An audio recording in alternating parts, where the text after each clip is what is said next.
चलिए शुरू करते हैं। कल हम लोगों ने अपना अर्थ का मैग्नेटिज्म कंप्लीट करने के बाद, अगर आपको याद हो तो, कुछ डेफिनेशंस पढ़ी थी जो कि मैग्नेटाइज कैसे करना है किसी आयरन के मटेरियल को, उसके लिए बहुत इंपॉर्टेंट थी। ठीक है, जिसमें आपको मेन रूप से दो चीज़ें आनी चाहिए। पहला तो होता है मैग्नेटाइजिंग फील्ड की इंटेंसिटी, कि जो मैग्नेटाइज करेगा उसकी इंटेंसिटी, यानी सोलेनॉइड का जो मैग्नेटिक फील्ड होगा उसकी इंटेंसिटी, Ni उसके number of turns in unit length, और उसके अंदर जो करंट है उस पर डिपेंड करेगा, जिसको कि हम क्या बोलते हैं,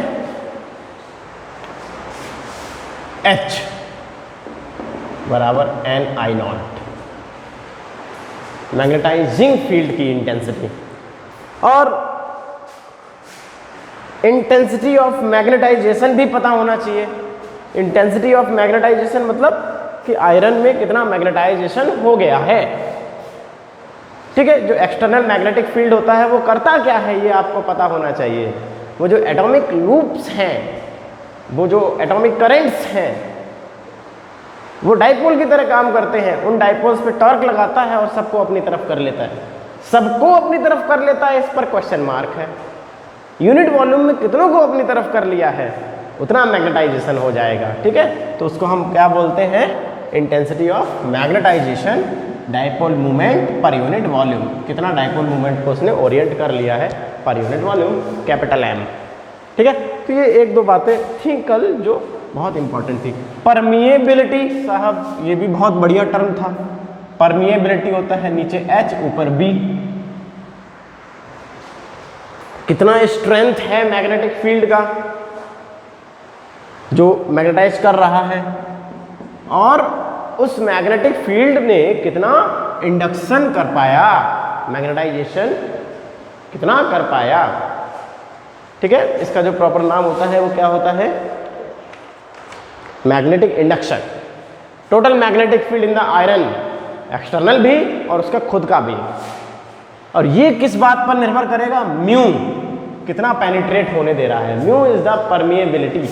आसपास जो मीडियम है, जो आपकी मैग्नेट है, जो आपकी सोलेनॉइड है, उससे जो मैग्नेटिक फील्ड लाइंस निकल रही हैं वो कितना पेनिट्रेट कर पा रही हैं मीडियम को, आसपास के मीडियम के अंदर कितना अच्छे से घुस पा रही हैं, उस आधार पर उसका म्यू डिसाइड किया जाता है। ठीक है, बिल्कुल। कोई अगर मीडियम ऐसा है जो अपने अंदर से मैग्नेटिक फील्ड लाइन को जाने देता है कि जाओ मेरे अंदर से, तो सीधी बात है कि वो मीडियम अच्छे से मैग्नेटाइज हो जाएगा। और कोई ऐसा मीडियम है जो अपने अंदर से ज़्यादा नहीं जाने देता है, उसका म्यू कम है। अगर म्यू कम होगा तो मैग्नेटाइजेशन भी कम ही हो पाएगा। अगर ये कम होगा तो ये भी कम ही हो पाएगा, आप चाहे कितनी भी ताकत लगा लीजिए। ठीक है, इंटेंसिटी ऑफ मैग्नेटाइजिंग फील्ड कितनी भी ज़्यादा हो, अगर ये कम होगा, अगर नहीं जाने देगा, तो इंडक्शन ज़्यादा अच्छा नहीं हो पाएगा अंदर जो टोटल मैग्नेटिक फील्ड है उसमें। समझ रहे हो ना? ठीक है, हमने सबका म्यू देखा, तो म्यू ज़्यादा होना चाहिए। अपने अंदर मैग्नेटिक फील्ड लाइंस को जाने दो, तभी तो इंडक्शन हो पाएगा। अगर हम आप क्लास के रेस्पेक्ट में बोले तो अगर हम जो बात बोल रहे हैं वो बात आप अपने अंदर जाने ही नहीं देंगे, उसको नज़रअंदाज कर रहे हैं, इग्नोर कर रहे हैं, आप कहीं और ही खोए हैं, आपके अंदर वो बात जाएगी ही नहीं, तो समझ में आने की पॉसिबिलिटी बहुत कम है। जिसके अंदर, जो अपने अंदर जाने देगा बात को, वही समझ पाएगा कि हम क्या बोल रहे हैं। ठीक है, तो कोई मटेरियल ऐसा होता है जो अपने अंदर खूब जाने देता है, खूब पेनिट्रेट कर लो, कोई दिक्कत नहीं है, म्यू बहुत ज़्यादा है, तो उसका बी भी बहुत ज़्यादा होता है, उसके अंदर मैग्नेटाइजेशन बहुत अच्छा हो जाता है। ठीक है, तो म्यू ज़्यादा होना चाहिए। समझ रहे हो म्यू क्या होता है? सबका अपना अपना म्यू होता है, तो वहाँ पे फिर रिलेटिव परमिएबिलिटी आता है, परमिएबिलिटी ऑफ मीडियम या material upon permeability of vacuum. Vacuum के साथ हम सबको क्या करते हैं, कंपेयर करते हैं।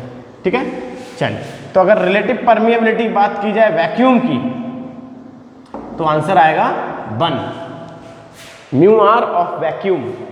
वैक्यूम का अगर आप देखेंगे म्यू आर, तो मटेरियल भी वैक्यूम ही है और नीचे वैक्यूम के साथ ही कंपेयर करेंगे तो वो 1 हो जाएगा। और म्यू आर ऑफ आयरन, दो ही आपको याद रखने हैं, 1000। आयरन का जो रिलेटिव परमिएबिलिटी होता है वो 1000 गुना होता है 1000, ठीक है। आयरन का जो होगा वो म्यू आर 1000 होगा। इसका मतलब ये है कि 1000 टाइम्स म्यू नॉट। वैक्यूम से 1000 गुना ज़्यादा आयरन अपने आप को पेनिट्रेट करने देता है। इसीलिए आपने देखा होगा कि जो ट्रांसफॉर्मर होता है उसमें आयरन की कोर यूज करते हैं। मैग्नेटिक फील्ड आयरन के ही अंदर रहता है, एयर में नहीं जाता, क्योंकि एयर का जो म्यू है वो आयरन के म्यू से बहुत कम है। आयरन का म्यू बहुत ज़्यादा है, अपने ही अंदर करता है, इजी पाथ देता है कि खूब पेनिट्रेट करो, हमें इजी पाथ देता है, ठीक है। ओके, आखिरी शब्द ये था जो कल मैंने नहीं बताया और आज इसके बाद मैं पैराडाई फेरो पे आ जाऊंगा, वो था ससेप्टिबिलिटी।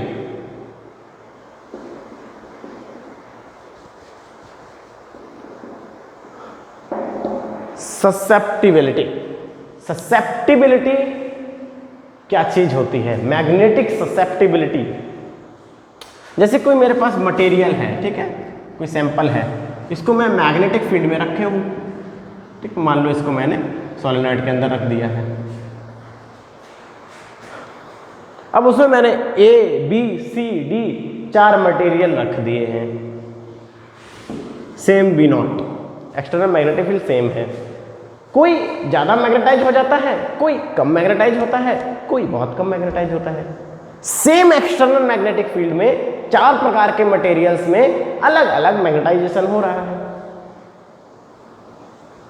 ससेप्टिबिलिटी क्या होती है? It is the ability to get magnetization, उसकी क्षमता। हर मटेरियल की अपनी एक क्षमता होती है, हर छात्र की अपनी एक क्षमता होती है। बिल्कुल वैसे ही पढ़ाने वाला तो एक ही होता है, 40 के 40 बच्चों को एक ही आदमी पढ़ा रहा होता है, लेकिन किसी को ज़्यादा समझ आ जाता है, किसी को ठीक ठाक समझ आता है और किसी को समझ में नहीं आता। अपनी अपनी क्षमता होती है, ठीक है। ये जो क्षमता है उसी को ससेप्टिबिलिटी बोलते हैं।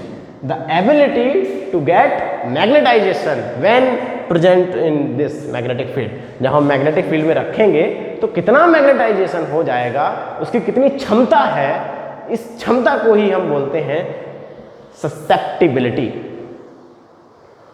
ठीक है, बिल्कुल। अब इसका जो सिंबल होता है वो ये होता है, एक ऐसा और एक ऐसा, चाई, इसको बोलते हैं चाई, CHI, चाई, ठीक है। ससेप्टिबिलिटी, मैग्नेटिक ससेप्टिबिलिटी, मैग्नेटाइज होने की क्षमता।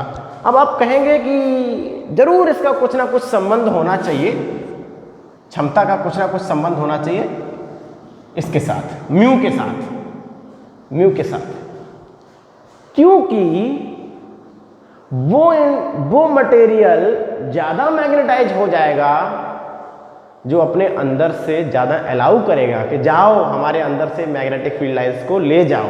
जिसके अंदर से ज़्यादा मैग्नेटिक फील्ड लाइंस जाएंगी, जिसका म्यू ज़्यादा होगा, जो अच्छे से पेनिट्रेट हो जाएगा मैग्नेटिक फील्ड लाइंस से, उसमें टॉर्क वॉर्क अच्छे से लगेगा और अच्छे से मैग्नेटाइजेशन हो जाएगा। वो छात्र ज़्यादा बात को समझ लेता है जो बात को ज़्यादा अंदर तक जाने देता है अपने दिमाग में। वो छात्र नहीं समझ पाता जो बात सुनता ही नहीं है। यानी क्षमता का म्यू के साथ कुछ ना कुछ संबंध है। और वैसे भी कोई छात्र अगर अच्छा होना चाहे तो वो मास्टर की बात सुने, रोजाना सुने, अच्छे से सुने, और जब ढंग से सुनता रहेगा तो 1-2 महीने में उसको भी अच्छे से समझ में आने लगेगा कि क्या हो रहा है क्लास में, क्या बातें हो रही हैं। तो जो मटेरियल अपने अंदर से ज़्यादा पेनिट्रेट होने देता है, जिसका म्यू ज़्यादा होता है, उसकी क्षमता भी बढ़ जाती है मैग्नेटाइज होने की, ठीक है, बिल्कुल। और जो संबंध है ये बहुत फेमस रिलेशन है, इसको आप याद रखिएगा, म्यू आर बराबर 1 प्लस चाई, म्यू आर बराबर 1 प्लस चाई। जिसका म्यू आर ज़्यादा होता है उसका चाई भी ज़्यादा होता है, या जिसकी ज़्यादा क्षमता होती है उसका म्यू आर भी ज़्यादा होता है। म्यू आर बराबर 1 प्लस चाई। ठीक है। तो ये 5-6 डेफिनेशंस हैं, आपको याद रहनी चाहिए। म्यू होता है परमेएबिलिटी, कितना ज़्यादा पेनिट्रेट करने देता है, मैग्नेटिक फील्ड लाइंस को अपने अंदर से कितना ज़्यादा जाने देता है, और चाई होता है उसकी क्षमता, मैग्नेटाइज होने की क्षमता सबस्टेंस की। ठीक है, ससेप्टिबिलिटी चाई। चलिए, वेरी गुड। जब हमने बहुत सारे मटेरियल्स को मैग्नेटिक फील्ड लाइंस में रखा, ठीक है, material A, material B, material C, ऐसे हमने बहुत सारे मटेरियल्स को मैग्नेटिक फील्ड लाइंस में रखा, मैग्नेटिक फील्ड में रखा, मैग्नेटाइजिंग फील्ड में रखा, तो हमने मुख्य रूप से 3 प्रकार के मटेरियल्स में बांट दिया हर चीज को। पहला पैरामैग्नेटिक सबस्टेंस, दूसरा डायमैग्नेटिक सबस्टेंस, और तीसरा अपना क्या आएगा, फेरो। पैरा, डाई, फेरो, ये 3 प्रकार से हमने सबस्टेंसेस को बांट दिया। कैसे बांटा? जब हमने एक्सटर्नल मैग्नेटिक फील्ड में सबस्टेंसेस को रखा, उनके अंदर कितना मैग्नेटाइजेशन हो रहा है। कुछ तो ऐसे थे जैसे ही हमने मैग्नेटिक फील्ड में रखा तुरंत मैग्नेटाइज हो गए। जो एक्सटर्नल मैग्नेटिक फील्ड होता है वो क्या करता है, अंदर जो एटम्स घूम रहे होते हैं सबको अपने अलाउ कर लेता है, यानी जो ऐसे तिरछा घूम रहा होगा वो ऐसे घूमने लगेगा, उसका डाइपोल मूवमेंट ऐसा हो जाएगा, parallel to the magnetic field, external magnetic field. कुछ तो ऐसे थे जिनमें तुरंत टॉर्क वर्क लग के तुरंत मैग्नेटाइज हो गए। बहुत बढ़िया मैग्नेटाइजेशन जिनका हो जाता है उनको फेरो बोल देते हैं, जिनमें थोड़ा बहुत वीक मैग्नेटाइजेशन होता है उनको पैरा बोलते हैं, और जो कतई मैग्नेटाइज नहीं होते उनको डाई बोल देते हैं। ठीक है, तो इसके मैग्नेटिक फील्ड के अंदर रखे सोलेनॉइड के अंदर हमने 1000, 2000, 3000 मटेरियल्स को रखा। उसके बाद हमने सारे सबस्टेंसेस को मुख्य रूप से 3 भागों में बांट दिया, पैरामैग्नेटिक, डायमैग्नेटिक एंड फेरोमैग्नेटिक। ठीक है साहब, चलिए शुरू करते हैं हम अपना जो डिस्कशन है वो डायमैग्नेटिक सबस्टेंस से। आज की क्लास यहीं से स्टार्ट होगी और आप ध्यान से सुनिएगा, ये आप अपना एक्स्ट्रा है लेकिन सुनिएगा जरूर। जिस बच्चे को सीखना है, समझना है, वो जरूर सुने। ठीक है, बिल्कुल।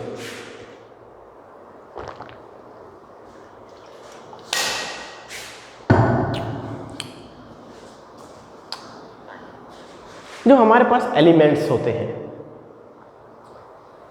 ठीक है, उनमें कुछ एलिमेंट्स ऐसे होते हैं जिनके एक्सटर्नल ऑर्बिट में, अंदर वाली ऑर्बिट्स की हम बात नहीं करेंगे, कर्नल्स जिन्हें बोलते हैं, अंदर वाली ऑर्बिट का हमें कोई बात अभी नहीं करनी है, जिनकी एक्सटर्नल ऑर्बिट में पेयर्ड इलेक्ट्रॉन होते हैं। पेयर्ड इलेक्ट्रॉन का मतलब 2, 4, 6 ऐसे, ऑड ना हो, 1 ना हो, 3 ना हो, उनमें क्या है कि एक तो जोड़ा बन जाएगा और बाकी अकेला रह जाएगा, उसको हम फिर अनपेयर्ड बोलने लगेंगे। तो पेयर्ड इलेक्ट्रॉन वाले जो एलिमेंट्स होते हैं वो सारे के सारे डायमैग्नेटिज्म शो करते हैं। ये डायमैग्नेटिक सबस्टेंस क्या होते हैं, मैं आपको थोड़ा सा पहले हिंट दे दूं फिर उसको समझाऊं। इनको जब हम एक्सटर्नल मैग्नेटिक फील्ड में रखते हैं तो ये मैग्नेटाइज नहीं होते, बिल्कुल भी मैग्नेटाइज नहीं होते, उल्टा अपोज करते हैं। मैग्नेटिक फील्ड लाइंस को अंदर जाने देना चाहिए था कि अंदर जब मैग्नेटिक फील्ड लाइंस जाएंगी तभी तो कुछ टॉर्क वर्क लगा के थोड़ा बहुत मैग्नेटाइज करेंगी, उनको अपोज करते हैं। मैग्नेटिक फील्ड लाइंस को अंदर नहीं जाने देते, उनको रिपेल करते हैं। यानी अगर हमने कोई ऐसा सबस्टेंस रख लिया जो डायमैग्नेटिक है तो मैग्नेटिक फील्ड लाइन अंदर नहीं जाने देगा, ऐसे रिपेल करेगा, एक भी मैग्नेटिक फील्ड लाइन अच्छे से अंदर नहीं जा पाएगी। डायमैग्नेटिक सबस्टेंस अपोजिट में मैग्नेटाइजेशन शो करता है, थोड़ा बहुत अपोज करता है एक्सटर्नल मैग्नेटिक फील्ड को। ये अजीब है, पहले इसका बिहेवियर समझेंगे, उसके बाद हम पैरा और फेरो समझेंगे, वो तो मैग्नेटाइज हो जाते हैं तो वो आसान है। पहले हम डाई को समझेंगे, ठीक है। डायमैग्नेटिक सबस्टेंस क्या होते हैं? डायमैग्नेटिक सबस्टेंसेस वो होते हैं जो एक्सटर्नल मैग्नेटिक फील्ड में रखने पर उस एक्सटर्नल मैग्नेटिक फील्ड को अपोज करते हैं और कतई मैग्नेटाइज नहीं होते, अपोज और करते हैं कि हमको मैग्नेटाइज करने आए हो, घुस के दिखाओ, ठीक है। पेयर्ड होना चाहिए। कैसे एटम होना चाहिए? पेयर्ड एटम होना चाहिए। तो बच्चों अब हम पेयर्ड एटम की तस्वीर बना रहे हैं, ठीक है। मान लीजिए ये न्यूक्लियस है और ये है एक्सटर्नल ऑर्बिट, जिसमें मैं 2 बना दे रहा हूँ। एक इलेक्ट्रॉन इधर जा रहा है और एक इलेक्ट्रॉन इधर जा रहा है, ठीक है। This is electron, this is electron, ऐसा। आप इन्हीं को तो पेयर बोलते हैं। अच्छा, आपने केमिस्ट्री में पढ़ा होगा, जो पेयर्ड इलेक्ट्रॉन होते हैं उनमें जो पेयर होता है, जोड़ा होता है, उनकी स्पिन अपोजिट होती है ना, +½ एंड -½ स्पिन पढ़ा है ना। एक अगर क्लॉकवाइज घूमता है तो दूसरा एंटी क्लॉकवाइज घूमता है। पेयर की यही खास बात होती है।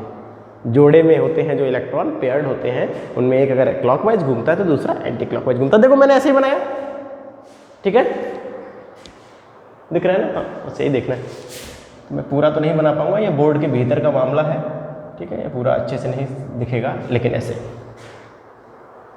अंदर और भी ऑर्बिट्स होंगी, उनसे लेना देना नहीं है, वो तो सब पेयर्ड है। बाहर वाला भी पेयर्ड है। ये एक्सटर्नल ऑर्बिट है और हम डायमैग्नेटिज्म समझेंगे। डायमैग्नेटिज्म को समझने के लिए हमें कोई एक पेयर्ड एटम लेना पड़ेगा। ले लिया हमने? हाँ साहब, ले लिया। इलेक्ट्रॉन की वेलोसिटी देख ली, एक अगर क्लॉकवाइज घूम रहा है तो दूसरा एंटी क्लॉकवाइज घूम रहा है। इधर से ही देखो, एक ऐसा घूम रहा है क्लॉकवाइज और दूसरा एंटी क्लॉकवाइज घूम रहा है। करंट कैसा होगा? अगर इलेक्ट्रॉन ऐसे जा रहे हैं तो करंट कैसा होगा? अपोजिट होगा, तो अपोजिट बना दूं। इसका ऐसा होगा करंट और इसका ऐसा होगा करंट, ठीक है। I, ठीक है। मुझे इलेक्ट्रॉन की वेलोसिटी नहीं बनानी है, असल में मुझे इलेक्ट्रॉन का करंट बनाना है, क्योंकि करंट से ही आप समझेंगे सब कुछ। तो ये है वो एटम, डायमैग्नेटिक एटम। कोई भी एटम ले लीजिए जो पेयर्ड हो, ठीक है। एक ऐसे जा रहा है, दूसरा ऐसे जा रहा है, तो करंट भी उनको दोनों के अपोजिट होंगे। सही है साहब? बिल्कुल। अब आप जरा मुझे एक बात बताइए, इधर से देखिए, किसी एक तरफ से एक करंट ऐसे जा रहा है, दूसरा करंट ऐसे जा रहा है। करंट कैरिंग लूप, इलेक्ट्रॉन के मोशन के कारण से क्या बना है? Current carrying loop, opposite direction में इलेक्ट्रॉन ऐसे जा रहे हैं तो करंट कैरिंग लूप ऐसे बन रहा है। Current carrying loop behaves like dipole, और उसका डाइपोल मोमेंट जो होता है वो साउथ से नॉर्थ होता है। आप बना सकते हैं, करंट अगर ऐसा है तो एक अगर ऐसे जा रहा है एंटी क्लॉकवाइज, तो नॉर्थ साउथ से नॉर्थ इधर होगा डाइपोल मोमेंट, ठीक है। और दूसरे का डाइपोल मोमेंट इधर होगा, क्योंकि करंट्स कैसे हैं साहब? अपोजिट डायरेक्शन में है, तो उनके जो डाइपोल मोमेंट्स जो होंगे वो अपोजिट डायरेक्शन में होंगे।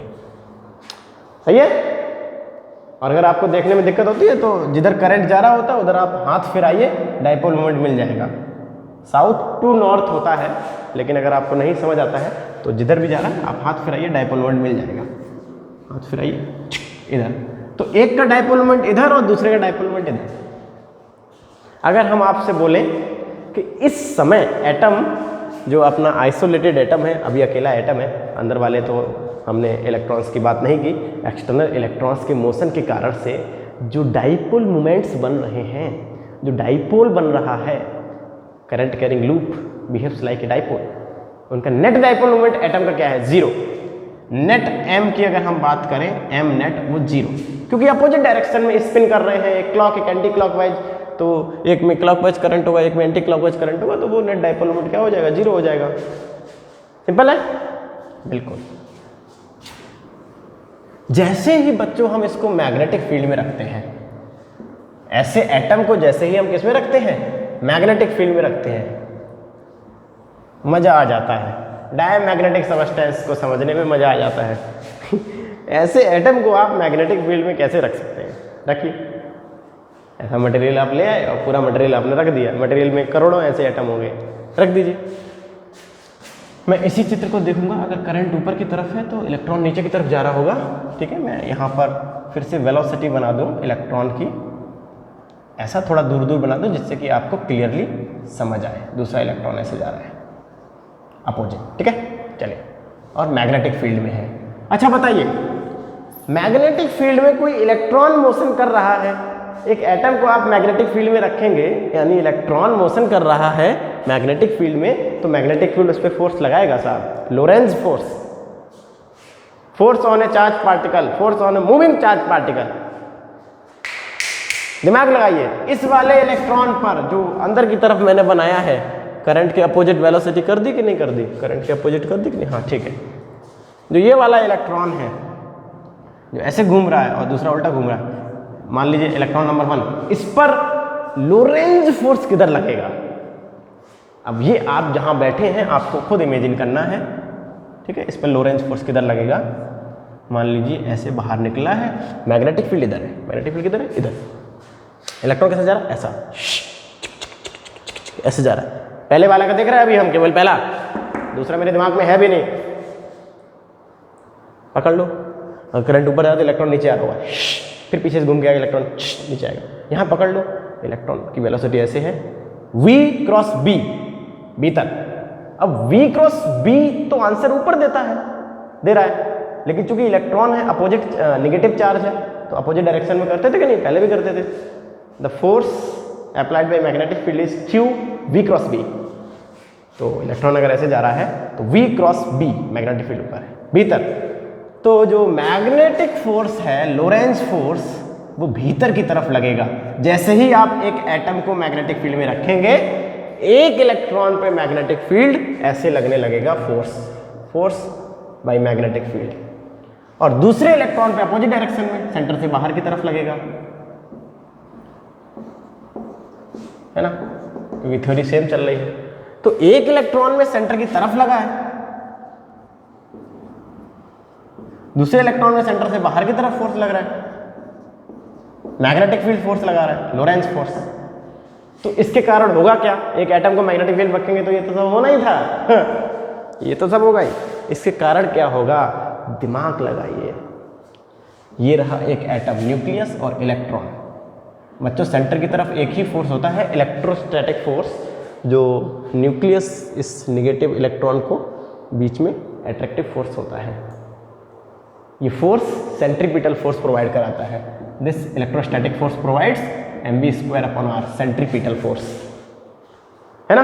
अच्छा ये बताइए, जब एटम को आपने मैग्नेटिक फील्ड में रख दिया तो एक इलेक्ट्रॉन पे तो सेंटर की तरफ फोर्स लगने लगा, तो उस इलेक्ट्रॉन का सेंट्रीपिटल फोर्स बढ़ जाएगा।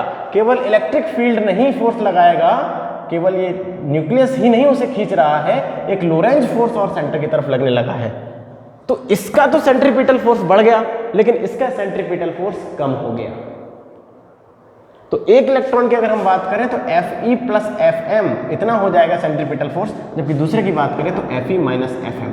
मैग्नेटिक फील्ड जो फोर्स लगा रहा है वो सेंटर से बाहर की तरफ लगा रहा है, तो सेंट्रीपिटल फोर्स कम हो जाएगा। कि साहब इससे क्या हो जाएगा?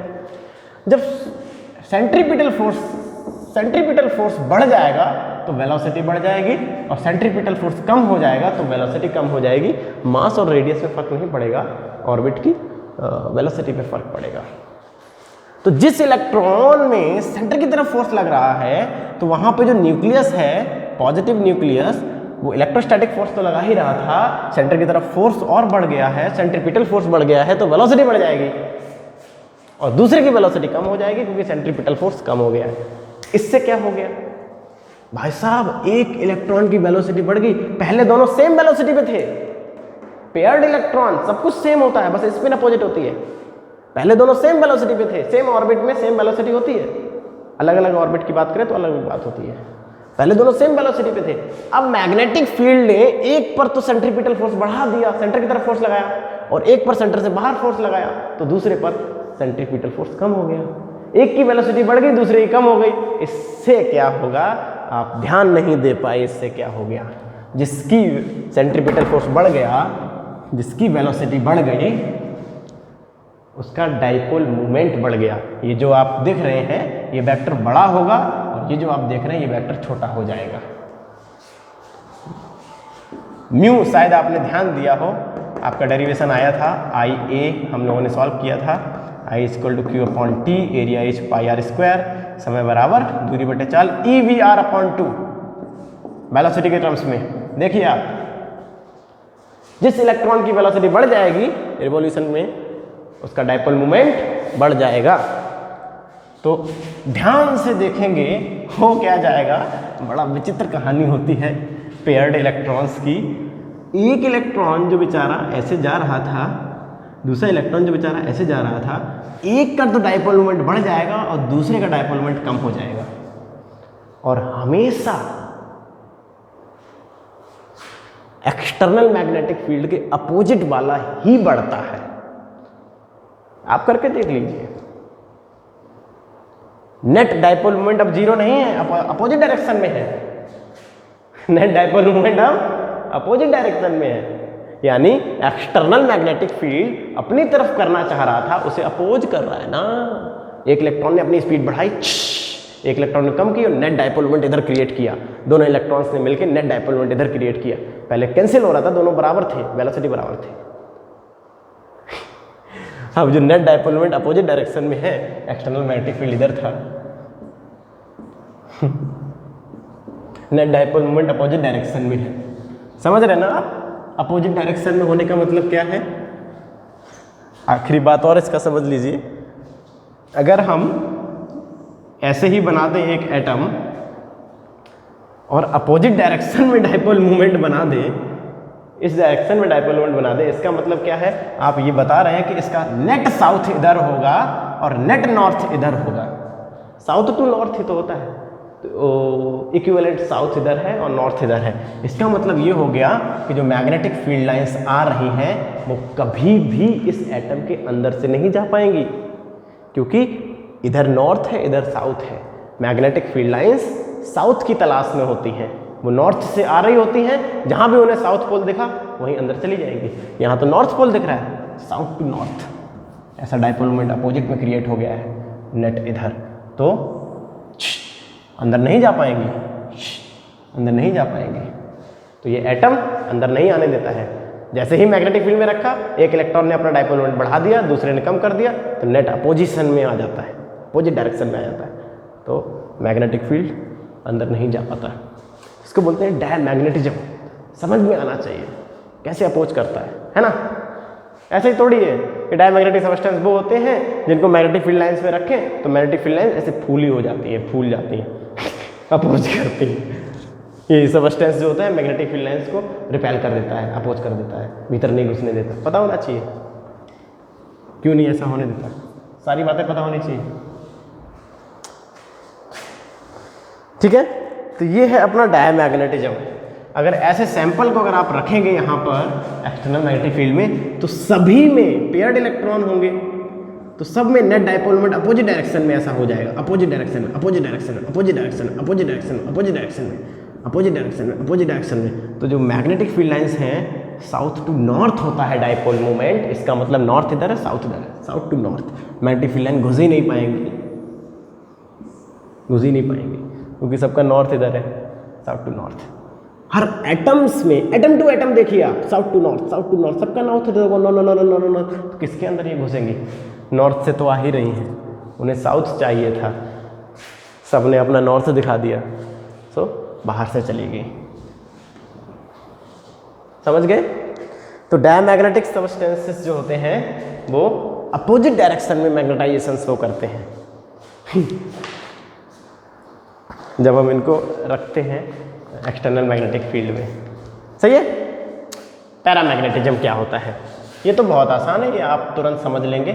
पैरामैग्नेटिज्म, पैरामैग्नेटिक सब्सटेंस वो होते हैं जिसके पास अकेला इलेक्ट्रॉन होता है।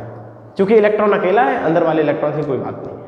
ठीक है, अंदर वाले इलेक्ट्रॉन्स तो सब पेयर्ड होते हैं, उनके कारण तो थोड़ा बहुत डायमैग्नेटिज्म शो होता है, लेकिन हम एक्सटर्नल की बात कर रहे हैं। पैरामैग्नेटिक सब्सटेंस वो होते हैं जिनके पास एक्सटर्नल ऑर्बिट में एक अकेला इलेक्ट्रॉन होता है। तो मैं एक अकेला बना रहा हूँ, ठीक है, इसकी कहानी आसान है।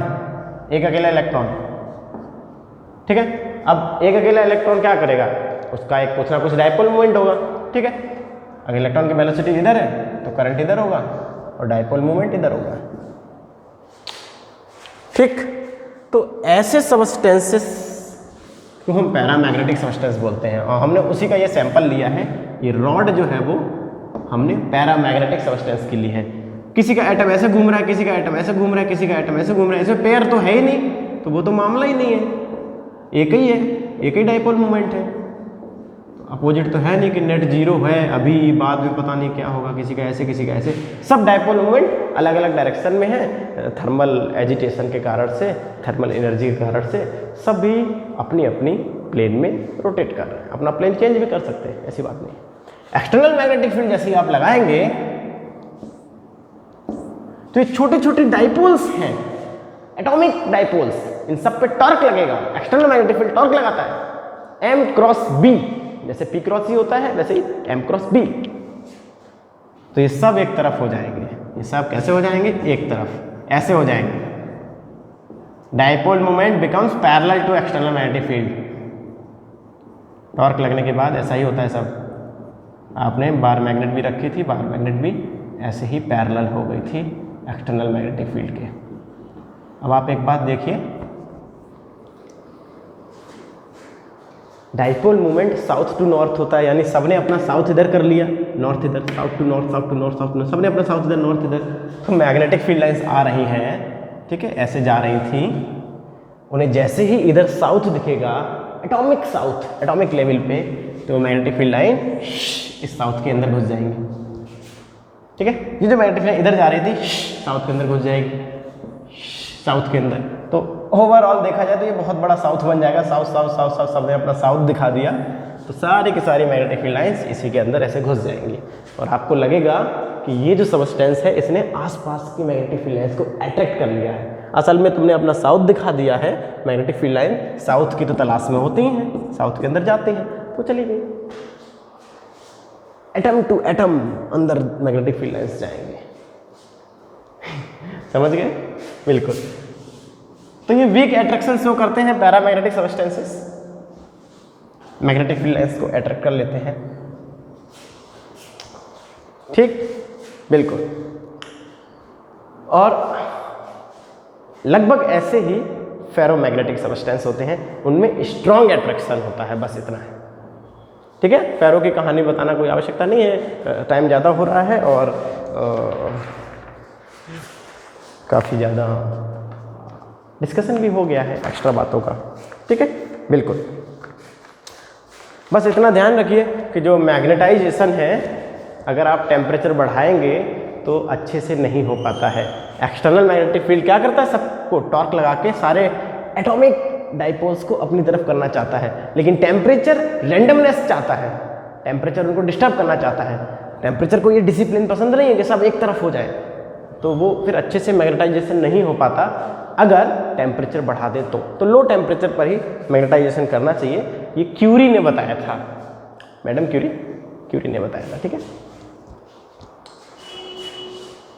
तो इस पे क्यूरी लॉ भी बनाया जाता है, मैग्नेटाइजेशन पे क्यूरी लॉ भी बनाया जाता है कि जो मैग्नेटाइजेशन है वो डायरेक्टली प्रोपोर्शनल टू होता है H के, जितनी ज़्यादा मैग्नेटाइजिंग फील्ड की इंटेंसिटी होगी उतना ज़्यादा होगा, and magnetization is inversely proportional to temperature.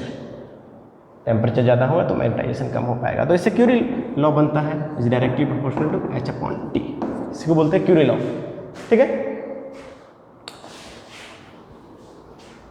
तो अभी आपके काम की चीज़ नहीं है ये सब, ठीक है, वेरी गुड। प्रॉपर्टीज पैराडाइफेरो की मैं कुछ आपको बता दे रहा हूँ।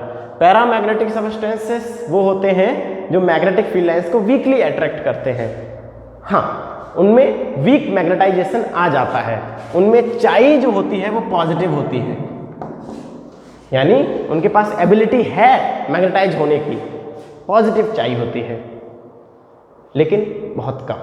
इनका जो ससेप्टिबिलिटी होती है वो 0.00235 ऐसी होती है, जो कि पॉजिटिव वैल्यू है, ठीक है। तो पॉजिटिव ससेप्टिबिलिटी पाया जाता है पैरामैग्नेटिक सबस्टेंसेस में, एबिलिटी होती है मैग्नेटाइज होने की उनमें, ठीक है, बिल्कुल। डायमैग्नेटिक सबस्टेंसेस क्या होते हैं, उनकी चाई निगेटिव में होती है। क्यों निगेटिव में होती है आप सबको पता है कि वो मैग्नेटाइज तो कर होना ही नहीं चाहते हैं, अपोज और करते हैं कि तुम आ कैसे रहे हमारे अंदर, इसलिए उनकी जो चाई होती है, ससेप्टिबिलिटी होती है डायमैग्नेटिक सबस्टेंसेस की, वो निगेटिव होती है, ठीक है। फेरो की बात करें तो फेरो का चाई बहुत ज़्यादा होता है, पॉजिटिव तो होता ही है, फेरो से ज़्यादा कौन अट्रैक्ट करेगा मैग्नेटिक फील्ड लाइंस को, फेरो मैग्नेटिक सब्सटेंसेस तो मैग्नेटिक फील्ड लाइंस को बहुत ज़्यादा अट्रैक्ट करते हैं, उनकी चाई बहुत ज़्यादा होती है, ठीक है, 600 700 800 ऐसी होती है, हाई पॉजिटिव वैल्यू, उनमें बहुत ज़्यादा एबिलिटी होती है मैग्नेटाइज होने की, चाई का मतलब एबिलिटी टू गेट मैग्नेटाइजेशन, उनकी चाई बहुत ज़्यादा होती है, सही है।